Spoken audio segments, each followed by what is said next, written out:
Сайн байцгаана уу манайхаа. За Солонгос улсад ажиллаж амьдардаг, сурдаг бүх найз нартаа Чосокийн баярын мэнд хүргье. За энэ Чосок баяр яадаг учиртай юм бэ гэвэл Солонгос улсууд ингээд ургацаа авсны баяр гэж тэмдэглэдэг. За тэр баяр нь хагасаа бүтэнсээр таарах юм бол нэлээд урт амардаг байгаа. За тэгээд хагасаа бүтэнсээ энэ жил ингээд таарсан байна. Тийм болохоор нэлээд урт амрах юм байна.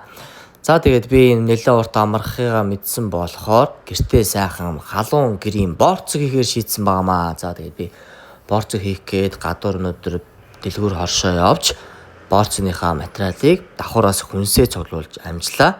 За тэгээд гэртээ ирээ бичлэгээ хийгээд айл болох сонирхолтой үүднээс нь янз янзын талаас нь бичлэг хийж үзлээ. Тэгээд гоё нь улам цаашаа бичлэгээ бас гоё чанаржуулаад хийнэ гэсэн бодолтой байна.